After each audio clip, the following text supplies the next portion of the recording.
we have something in our brain called sleep brain waves, a very physiological process. And so think about it. When a person's asleep and they do wake up and they roll over and go back to sleep, which is very common. Many people can do that. Right. And that, So in my world, the pH balance internally, switching from slightly alkaline to slightly acidic, will just do that. But it's just a physiology, probably secondary to the primary move, whatever that is. well, I'm worried, or I had a bad dream. That's a reasonable option. Yeah. Or I had to get up at night to use the bathroom. I mean, the list goes on and on and on, but it never says, okay, but wait, what is in my sleep that's happening? You know, chronic insomnia can mean you have difficulty falling asleep at night. There's certainly a sizable group of people who have that problem, but a much larger, 10 times larger group are those people who say, well, I can get to sleep, but I cannot stay asleep. And when I wake up, I can't get back to sleep at night, and that you can't sleep through the night. So the single biggest reason people can't sleep through the night is physical, even though people think that it's psychological. So people have to first understand that when you wake up and you can't sleep through the night, it's physical.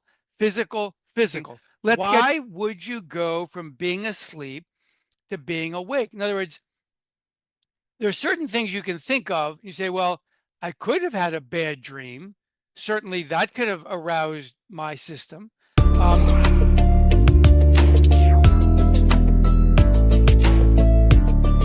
Hi, everyone. This is Martin Pytela for the Life Enthusiast Health Shots podcast. You'll find us at life-enthusiast.com. And with me today is Dr. Barry Krakow. And that's, well, Barry, you know how to spell. Krakow is Krakow, MD.com. Well, I should probably state it differently, but here we are. There also is a website, and it's called sleeptreatment.com, which probably is the more appropriate venue where we'll find Dr. Krakow. But all the same, good day, sir. Good day to you. Thanks for having me on. Yeah, it's important. Of all the things that people should be talking about, you know, the standard line, I'll sleep when I'm in the grave. Right. It's probably the line that's going to put you there sooner, right? Exactly. You can get added years to your life by sleeping better. And notice that I did not say sleeping longer. I said sleeping better, because that is the key that unlocks the mysteries of sleep. And unfortunately, so many people hear all this stuff from the regular media or other outlets, imagining that you should be counting hours if you're not counting sheep. And the goal should really be to measure the quality of your sleep. That's the very big deal that I talk about incessantly in my book, Life-Saving Sleep. Right on. Yes, quality over quantity, 10 times. Right. Yeah. So, Dr. Krakow, how did you actually get here? How did you get to understand all of this? Well, like most things in life, I would attribute it to divine providence.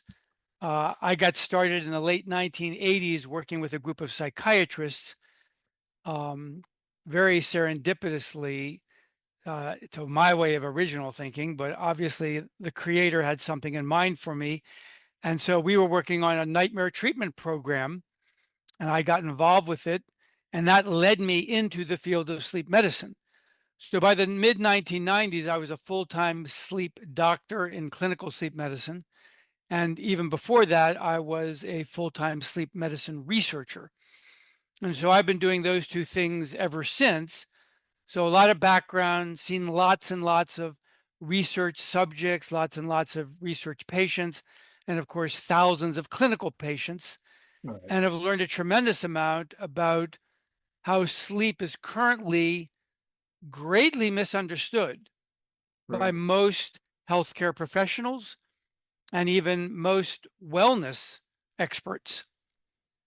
I imagine. Well, so there's this new help in the works, right? The monitoring devices, the Aura rings or whatever's that help us chart out when we are in stage one, stage two, whatever, right? We should probably define terms. We have the REM sleep and we have the delta waves and alpha waves and whatever else. That should probably be explained. But from a person's perspective, it's like, I can't get to sleep, or I get to sleep, but I wake up and can't get back into sleep. I'm fitful. I wake up so many times a night. I wake up unrested. All of those complaints, right? Like you've heard them all, right?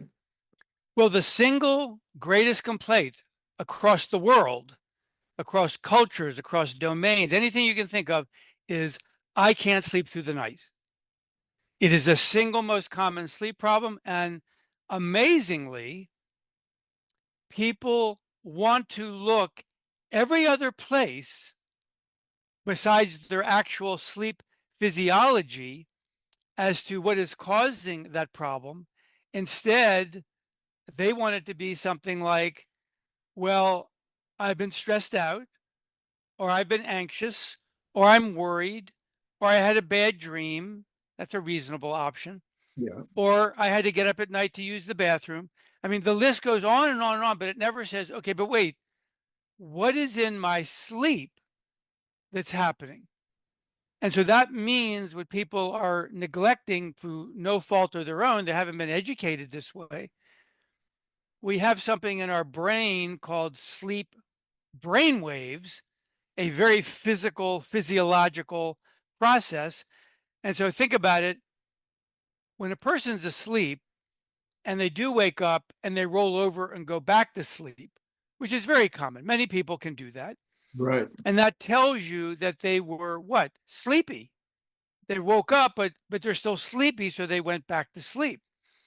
So how did somebody then not do that? How did they wake up and not be sleepy? That's like going from 0 to 60 in 5 seconds. How do you actually wake up that quickly? And the answer has to be something happened in your physiology that changed. And Right. when that physiology changes, that means you have a physical explanation for why you are getting up at night and why you can't sleep through the night. So the single biggest reason people can't sleep through the night is physical, Uh-huh. even though people think that it's psychological. So I keep talking to people about the autonomic nervous system, the sympathetic versus parasympathetic, the fight, flight versus rest, repair, digest. Mhm. Something in that territory? Absolutely. What system do you think is activated when you are suddenly waking up and you're wide awake from sleep? Right. We're switching Got, from the parasympathetic to the yeah, sympathetic. it's Right. got to be sympathetic. Yeah. What did that? What would cause your blood pressure to go up, your heart rate to go up, your mind to be racing? Why would you go from being asleep to being awake? In other words, there are certain things you can think of. You say, well, I could have had a bad dream. Certainly that could have aroused my system. Um, I could have had an urge to urinate. Those are all physical things. I could be too warm. I could be too cold. There could be too much noise. There's all kinds of things that can do it. But what I'm getting at is notice how all of that is still physical. Yeah. Even Doesn't. having even a nightmare becomes physical because what is it doing? It's elevating your heart rate. It's elevating your blood pressure. Mhm. So people have to first understand that when you wake up and you can't sleep through the night, it's physical, physical, physical. Let's get physical, as what's her name Let would me hear your say. body talk. Right. Yeah. Yeah. That's that poor woman. She's gone now too. Uh, Right. yeah. Cancer got the best of her. Um, well, so in my world, the pH balance internally, switching from slightly alkaline to slightly acidic, will just do that. But it's just a physiology probably secondary to the primary move, whatever that is. Well, if you take what's called the most common example, like why people would actually go to a doctor or go to a drugstore or go anywhere for help, that's what's called, chronic insomnia. Now, chronic insomnia can mean you have difficulty falling asleep at night. There's certainly a sizable group of people who have that problem, Mhm. but a much larger, 10 times larger group are those people who say, well, I can get to sleep, but I cannot stay asleep. And when I wake up, I can't get back to sleep. That is the single most common reason that somebody actually seeks help for a sleep problem, that Mhm. they wake up and can't get back to sleep. That's called chronic insomnia. Right. And the question then becomes, what causes that? And we have pioneered that research after the greatest sleep researcher discovered this problem in 1973. Dr. Christian Guilleminault at Stanford University discovered in a very small group of people that individuals who have sleep breathing issues will wake up at night. Mhm. 30 years later, a little bit less than that, we began publishing data and research showing that most people with this chronic insomnia problem, Mhm. they're waking up because of their breathing is being compromised. And what could be more primal than not breathing? Yeah, okay. Well, the fear of dying kicks right in, right? That's a pretty big fear, isn't it? Yeah, no joke. Well, so interestingly, so in my world, we watch the tides of the pH balance, the internal pH being most alkaline at about 2 p.m. and most acidic at about 2 a.m. So the peak of wakefulness, from my perspective, would be about 2 a.m. That would be the time to wake up. Do And you know if such research, just to be clear, because this is a tricky issue, do you know if the research you're describing was conducted on people who are truly normal sleepers? oh, Because you should know that most people are not normal sleepers and that sleep doctors are always complaining they can't find normal sleepers to have a good right, comparison group in their controlled research. because the normal sleepers are busy sleeping. Exactly. I well, the physiology is there.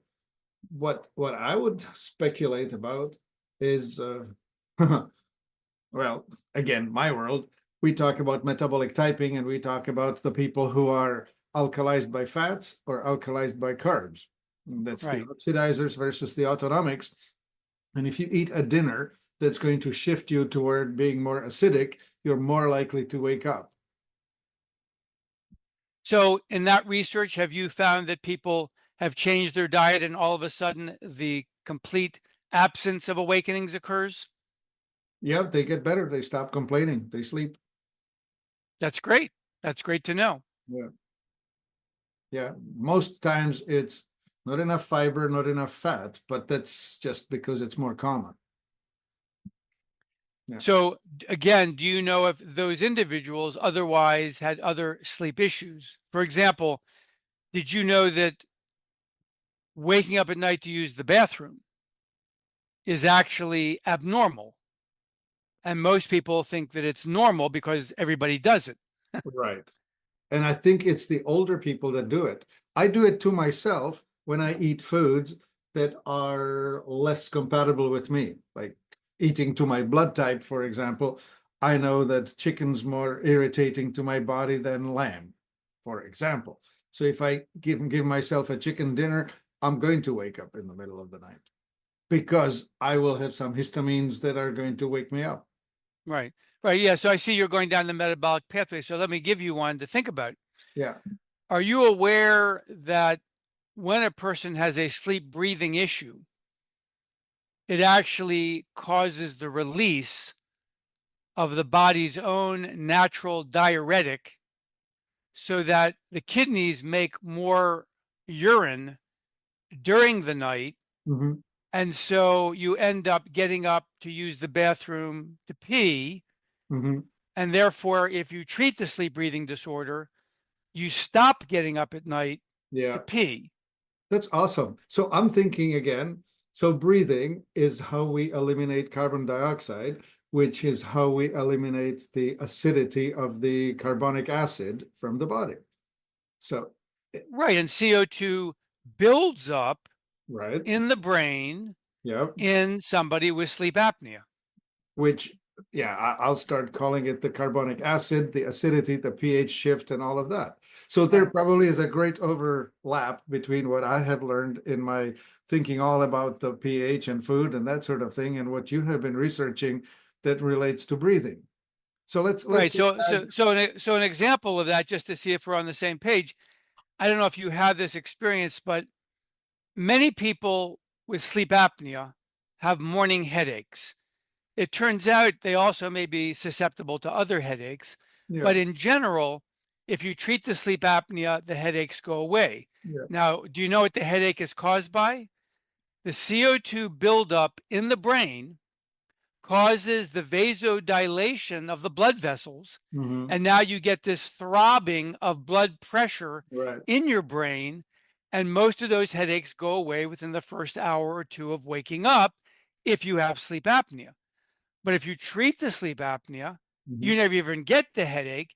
And Right. some migraine sufferers actually report headaches go away by treating their sleep apnea. So maybe they get the headaches because they snore or whatever is the beginning stages of that, right? Right. As long as there's a buildup of CO2 in your brain, Hmm. those blood vessels are going to dilate and the blood flow is going to be so increased that it feels like an enormous pressure in your head, which Hmm. then becomes the headache.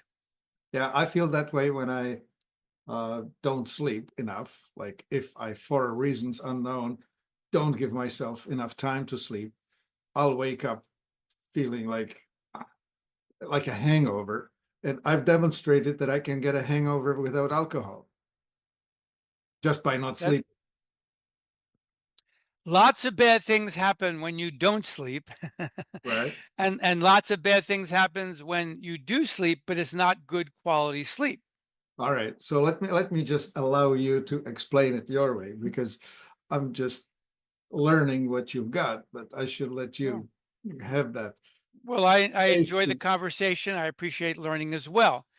The big deal about sleep quality that we're getting at here is that in your brain, you have a brain washing system, Yeah. and it's called the glymphatic system.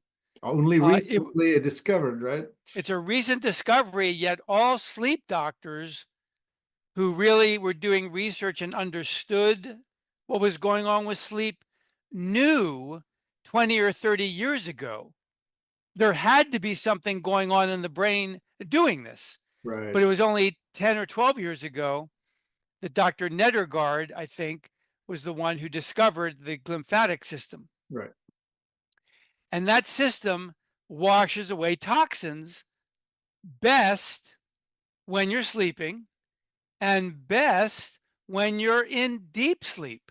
right on. So if you have any kind of sleep disorder, whatever it happens to be, we can go over different sleep disorders, but in general, you don't go into deep sleep. You can't sustain deep sleep.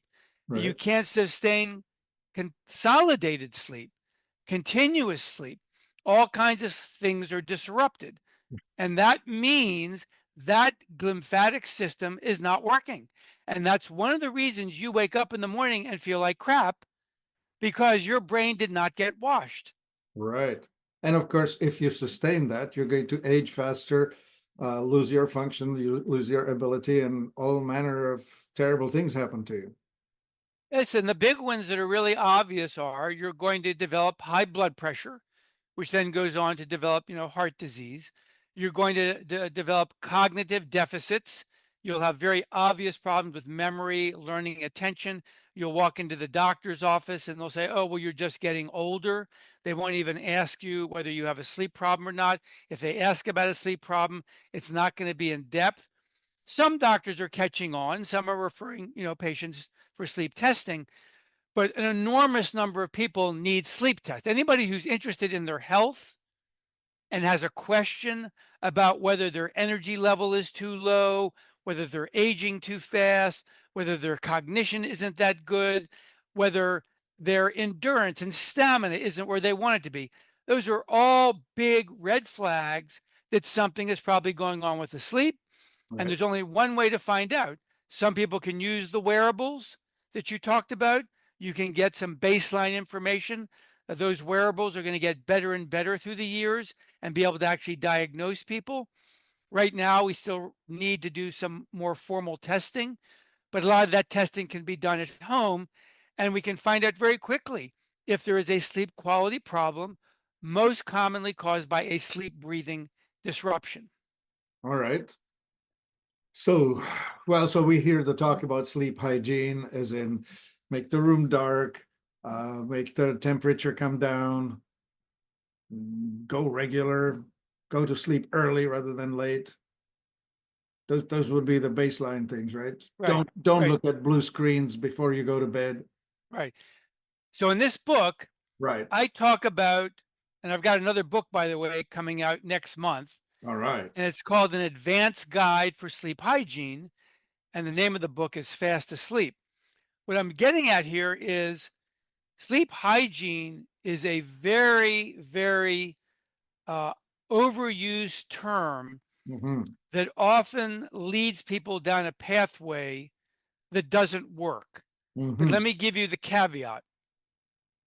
If you have really, really mild sleep problems and you want to look at sleep hygiene and discover something like, oh, gee, I'm drinking caffeine too late in the day, Hmm. or I'm taking a nap too late in the day. Sure, that can be a behavioral change that you can make and have benefit.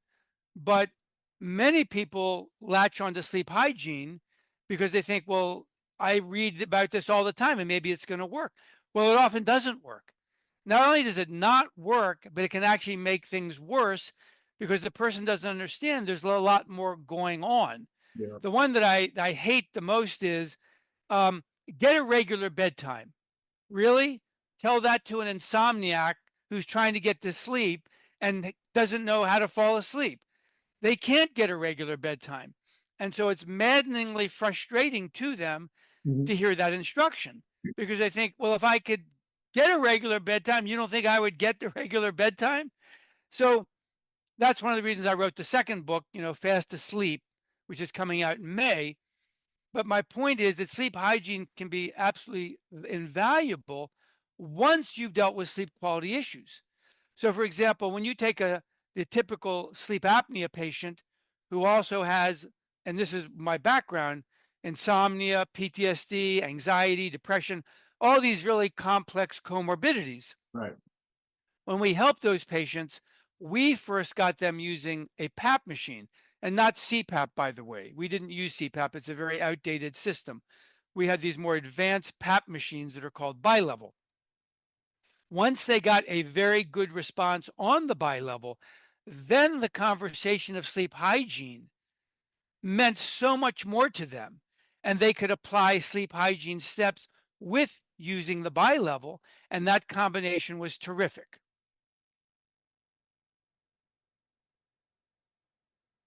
Right. So breathing, carbon dioxide, regularity. The conversations I hear is about, well, you're getting older, your tissues are losing their integrity, your tongue is falling too far back in your throat, or some such things. Those are good points because your actual tissues do change. Unfortunately, they change even faster because the friction that builds up from your nose to the bottom of your throat Uh-huh. produces inflammation all in that system, the upper airway. So Right. now that means your sleep apnea is making your sleep apnea worse. Yeah. Self-feeding, self-amplifying. Yeah. Right. And one of the simplest things, I always say this to quote people that are beginning this journey, because this is so important to hear. You can leave our conversation today and you can do something tonight to sleep better. And people go, okay, I'm in. What do I do? I say, work on your nasal breathing, because the number of people who have these problems almost always have something going on with their nose that they just did not realize. We have some technical terms called allergic rhinitis, non-allergic rhinitis, swollen turbinates, deviated septum. But the bottom line is most people normalize their nasal breathing. I have a free video on my website, which is actually the best one is the barrycrakowmd.com. And the video is called The Nose, Nose, KNOWS, the nose knows. Yes, sir. So it's a free 1 hour video, and it describes all of this that we're mentioning here about how people normalize their nasal breathing Mhm. and think, okay, well, what's wrong? And so I say, well, go in the shower, make it really steamy, get all the snot out of your nose, then step out of the shower and take a deep breath through your nose. And you should notice that you cannot hear anything except air. And if that's what's going on, then you've got normal nasal breathing. But the caveat is that's the way your nose is supposed to function 24 hours a day. Mm. And if it's not, and if you're blowing your nose, if you're sniffling, if you get a stuffy nose, and all of these things are very common in people with sleep breathing problems because of all that inflammation that's going on. Mhm. So we have people starting on a very conservative regimen that I go over regularly in this book because I want people to start and do something and feel like they Right, can be successful right away. right. So that includes nasal saline rinses. It includes certain nasal sprays. It means nasal strips over your nose, maybe Mhm. nasal dilators. And we've had people within just a couple of days and a couple of weeks come back and say, hey, I'm sleeping better already. Right And on. that's so reinforcing and motivating that somebody then wants the full course of, well, what else can I do? This is amazing. I'm already sleeping better. Yeah. In my world, we approach it from nutrition side of things, and we talk about the post-nasal drip as a result Yes. of some foods that you're ingesting that are irritating to your mucosal barriers. And you'll Right. notice it up here the most. And the two most common culprits have been wheat, modern wheat, Mm-hmm. and dairy, modern dairy. Right. And we call that gustatory rhinitis. Right. Stop And eating the stuff that makes you snuffly. right, right. But in the world of people who, for whatever dietary reasons, they're committed to certain things and maybe they're tapering to something different over time. We do have these incredible nasal sprays Mhm. on the market that have been surprisingly effective with very little side effects. They're in the steroid category, the antihistamine category, Yep. the anticholinergic category. They even have now a xylitol nasal spray over the counter. Yeah. These nasal sprays actually treat post-nasal drip, which is actually a function of non-allergic rhinitis in many patients. So again, the bottom line is changing your diet is a lot harder for people at a certain point in their life. Mhm. I'm not against that. I'm very much, in fact, before I became a doctor, I spent 8 years in the natural food movement. So I was very much into nutrition Mhm. and have a strong support for advocates of such. But I Mhm. also recognize that you have to meet the person on the path they're on and try to help them move forward. And so being able to sleep well tonight is what I want in everybody.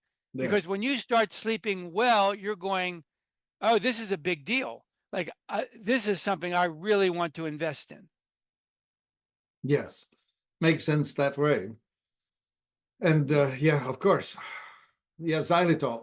I have had a xylitol spray. I've added to it some silver to wipe out the little bugs, Uh huh. and works like a charm. Yes, sir. That's great. That's great. Yeah. What kind of silver do you add? Oh, it's the ionic colloidal silver, Colloidal. Okay. right? Xylitol to make it not hurt, and the water with silver to perhaps undo the infectious critters that may be living up there. Have you heard about the immune mist product? No, not familiar. No, I've been making It's my own for years, so I don't know. it came out with COVID. A bunch of researchers showed that a certain iodine type preparation at low dose had a Yeah, tremendous impact on it so makes sense. serving as a barrier in the nasal, Right. passages. Yeah, well, yeah, Dr. Brownstein came up with, let's do inhalations of iodine with hydrogen peroxide and salt, right? It all makes Right, sense. I mean, right iodine there. is the most supportive of healthy mucosal barriers, so logically, yeah. Right, right. And these things are so important because any person, nowadays when people come to me and talk about, I have a sleep health coaching service on the same website, barrycracomd.com. And when I talk with people, they're already down the pathway Mhm. of having failed a CPAP machine. Ah, So I'm trying to help them get on one of these more advanced devices called bilevel and coaching them on how to talk to their doctors and get that. all But right. the biggest thing that they're not recognizing is that they could have been better off had they worked on their nose first, not because it cures sleep apnea, but because it means that anytime you're going to use a PAP machine, how could you do it unless your nose is working? And their doctors were not insistent on this. And I see many unfortunate cases where I go, well, of course your PAP isn't working. Your nose isn't working. We've got to get your nose working.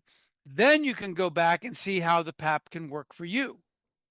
So this would be kind of challenging. So how do I keep my mouth shut through the night? I mean, I could put a tape on. I can't do it with my whiskers on my face. That would be really awful. So what would I do? Put some kind of a rubber strap that will hold my chin up? Well, when I see individuals who report this particular issue, which, as you probably know, gets worse as we get older Mm-hmm. because of muscle laxity. And the name for this, we have it, is called jaw drop. Mm-hmm. So, jaw drop and mouth open, all that stuff is a huge barrier to successful treatment of a sleep breathing disorder. You have to be able to treat it. Yep. Now, in the world of sleep medicine, we have at least two solutions that often have very useful impact. They're not always perfect, but they sometimes give perfect response on an individual basis. One is what's called the full face mask. It goes over the nose and the mouth, and it actually puts a little bit of leverage here below the lip, and it keeps it closed. But another one is called the chin strap, Right. which people used to use with old tire treads back in the 1940s during World War II, if not earlier, to put around the head to stop people from snoring. Mm-hmm. So, any type of device you see on the market that can work for you. However, the caveat here is, are you doing that because you think that's your total solution? And the answer is it could be, but it's usually not. Right. For example, most people who will fix their nose and get really good nasal breathing, and that for some people might mean surgery on shrinking the turbinates or Yeah. had deviated septum or removing tonsils. But once the nose is working, mouth breathing is far less. However, if you've done all that and you still have mouth breathing, there has to be a consideration for mouth taping, chin straps, full face mask, neck collars, and it is required. You're absolutely correct. A person who says, well, I'm just going to sleep and continue to mouth breathe, they're really never going to gain a high level of sleep quality. So it's an excellent point. Right. Yes, so that will lead to the interrupted sleeps and unrestful, unsatisfying mornings. Yeah. Absolutely right. And to other health consequences that people are just amazed that once they get on a sleep breathing treatment, for example, one of the most common findings, somebody may end up lowering their blood pressure medication dosage or even eliminating their blood pressure medication Mhm. because the treatment of the sleep apnea reversed the high blood pressure. Right. Yeah. Another one, of course, is the cognition, where people's memory returns and they're angry because people kept telling them, no, this is all in your mind. This is aging. We can't help you. And now they go, well, gosh, I wish somebody had told me this 10 years ago, because think of the benefits. Right. I only learned about this personally when I was around 48. And I had already begun having some cognitive decline. So this was about, 30 years ago. Right. And I said, gee, I'm glad I learned this now, because I already see now the cognitive improvement. Right. This is important. Oof. Yeah, I wasn't stupid. I was just not sleeping well. Yes.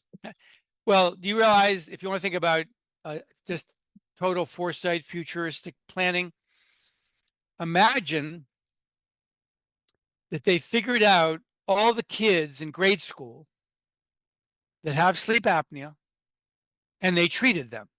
Right. Their grade, this was already done, by the way, 20 years ago. Somebody already did this experiment and proved it. But if you did that now, you would be increasing the IQ of those elementary age students by getting them treatment of their sleep disordered breathing.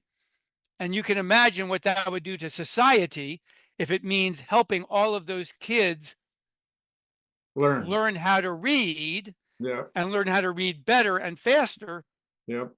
because their brain now works. Yeah, and retain But the information, and that the changes right. are so profound, because at 1 degree change way back far away is, instead of in Greenland, you end up in South America, flying from Europe. 1 degree change on course correction. Right. Right. Yeah. Yes. Well, this is just so important. Like, it's one of those cornerstone issues of our existence that are so underappreciated. Right. And it's, of course, the fact is, you can't know what you're doing while you sleep. Therefore, you ignore it. Right. You don't wake up in the morning and go, gee, I wonder how I slept last night. Some people do, but the majority of us just say, Yeah. hey, there's a cup of coffee right there. I can drink that. And now I can forget about how I slept last night, Right. and I can get about my business and go on with my day. I'm not saying that's not a reasonable solution. In fact, coffee is probably the greatest medicine that's ever been invented, and has probably saved more lives and helped more people out of difficult situations, even depression, just by giving them that energy boost. All right. However, if you take a step back and you go, well, why are you drinking caffeine? What does the need for caffeine stem from? Right. And the answer, many times, more often than not, is there something wrong with your sleep? So you could actually work on your sleep if you want, Right. or you could keep drinking coffee. Um, well, all right. Ecologically speaking, I think we should work on the sleep. I Okay, think it's a good idea to work on so sleep. you have a website where you teach people a lot, even for free, and then the book teaches them the rest. And the ones who are really struggling, they can book an appointment with you. Exactly. I So see that it's you- BarryCrakowMD.com. Yeah. It has several videos that are free on there. It also has various books. It's got some specialized books for people who have problems with chronic nightmares. It has books on for people with insomnia. Has my latest book, Life Saving Sleep. It'll have my new book, Fast Asleep, in a few weeks. It has the access registration form for the sleep health coaching service. I also have a free Substack newsletter called fastasleep.substack.com. I'm likely to be starting a podcast on sleep sometime next month, and it might be in tandem with the release of the Fast Asleep book, helping people to overcome insomnia. Right on. important stuff. Well, if you need more guests, I'd be happy to talk to them about metabolic typing and how the oxidizer needs to eat this and the autonomic needs to eat that in order to not be stuck in the autonomic hell of too sympathetic, the fight flight. Very good. Very good. Yeah. Pleasure to be on your show. Thank you. Yeah. I think it's just spectacular is what you're doing. And Thank you. thank you for the years that you spend diving into it. Well, it's helped my sleep too. So I got an added benefit. That's great. All right. Well, we've said it once, but we'll say it again. Barry Krakow, MD. That's BarryKrakowMD.com. Go there, find the book, and get your partner who's snoring off of that, because not only is it disturbing to you, it's shortening their lives. So fix it. Dr. Krakow, this has been a real pleasure. Thank you. Great talking with you. Yeah, this is Martin Pytela for Life Enthusiast Health Shots Podcast, life-enthusiast.com. Thank you.